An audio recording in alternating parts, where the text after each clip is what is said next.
Now, meanwhile, Nevada Senator Harry Reid appears to be getting off scot-free after it was revealed that he made an offensive racial comment about President Obama during the 2008 campaign. The president was quick to absolve him, which is odd considering that during the campaign, he and his advisors were, well, less forgiving when it came to the issue of race. In March of 2008, Clinton advisor and former vice presidential candidate Geraldine Ferraro told a California newspaper that, quote, if Obama was a white man, he would not be in this position. He happens to be very lucky to be who he is. And the country is caught up in the concept. Now, the Obama campaign did not react kindly. In fact, the president's top advisors clamored for Mrs. Ferraro's resignation. Now, let's take a look at David Axelrod's response. We call upon the Clinton campaign to take firmer action in this regard. Congresswoman Ferraro is a member of the Finance Committee. She is a surrogate for Senator Clinton, and she ought to be removed from those positions. The bottom line is this: when you wink and nod at offensive statements, you're really sending a signal to your supporters that anything goes. And for the Democrats, it appears anything goes. For Republicans, that's not the case. Trent Lott's experience made that abundantly clear. So why the double standard among Team Obama itself and between Democrats and Republicans? All right, joining me now with reaction, columnist, the one and only Ann Coulter, #1 New York Times bestselling author, and the Reverend Al Sharpton, also hosting a radio program. National Action Network. Can I say before we start, I hope all of us will agree that we pray for the people in Haiti. I just talked to Wycliffe John, who's from Haiti, Grammy Award winner, and it's a very bad situation. I hope all That's what we're hearing. Americans rally around. Well, Americans will. Americans always do. Absolutely. You know, we're the most generous people on earth, and I couldn't agree with you more. All right, let's go right to the comment. Referring to Barack Obama as a light-skinned African-American with no Negro dialect. Now, you've come out and pretty much defended Harry Reid, which surprised a lot of people, especially in light of where you stood on Don Imus and where you stood with Rush Limbaugh getting a football team. Is there a double standard for you?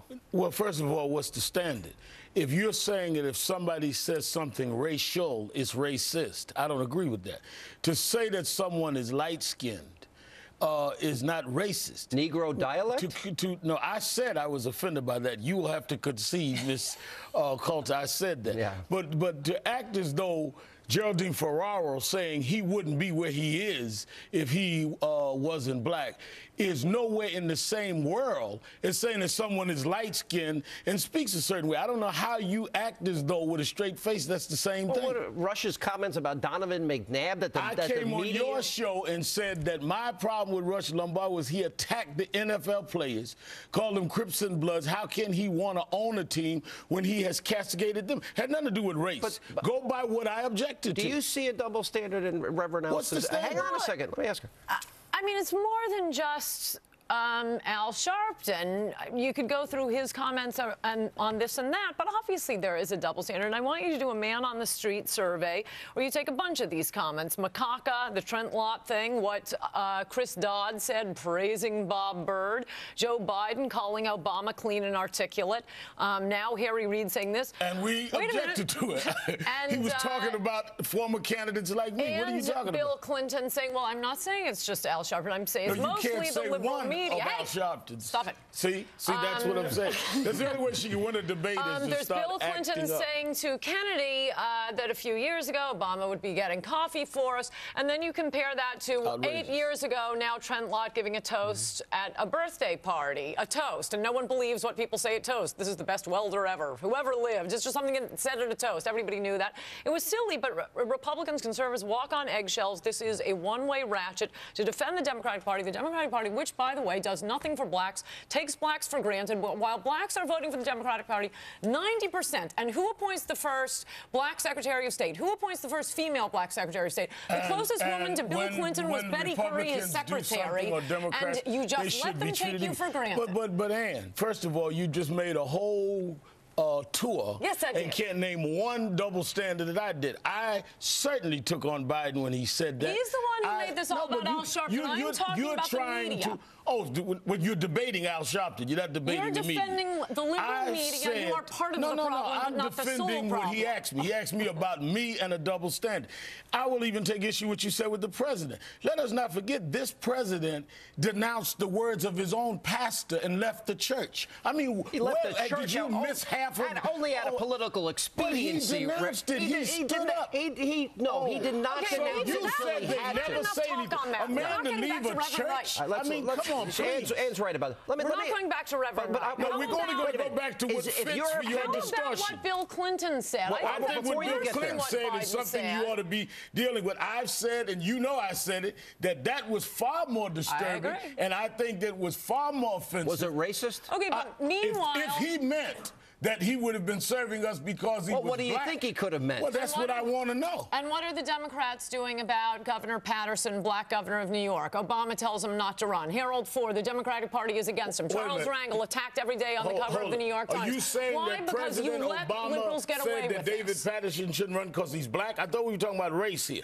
Okay, how are blacks doing in the Democratic Party? No, but I'm asking you a question. A Republican Party. Are we talking about? Did President Obama say David Patterson should not run for governor because he's black? The White House sent someone and asked him not to run. Because he's black.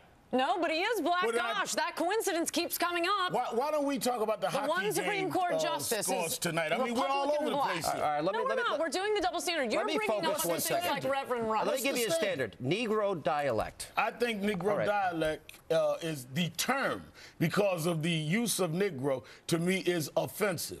Is it a statement that equals what you're trying to say? To say that... What's the difference between that and Don Imus, who was trying to hang on a second, trying to be funny?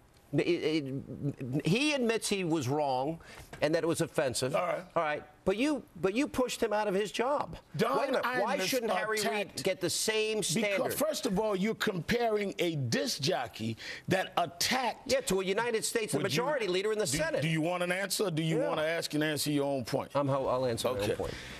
If you're comparing a disc jockey that attacked young black females on a basketball team as nappy-headed hoes, with a statement by someone that described a speech pattern that I think he used the wrong term, but it was not a derogatory term. You have the United Negro College Fund. Am I going to tell you that people still don't use the term? You really think that's what Harry Reid meant? Oh, come on. You know, if a Republican had used that, the Republican would have resigned. How many people said that when Mrs. Clinton went in certain churches, she used a certain cadence? How many people? She did.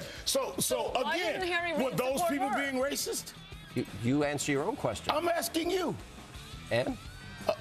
Why can't we stay on the subject? You keep going. That's because he keeps talking about irrelevancies.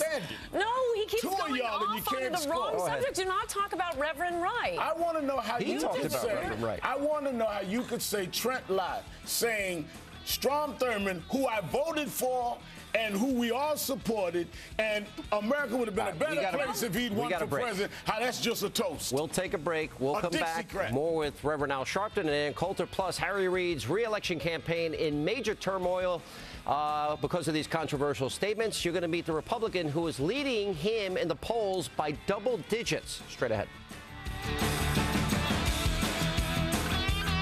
The Hannity You Decide. Text to vote. Brought to you by CSX, How Tomorrow Moves. Please send your text now or vote online at foxnews.com/Hannity.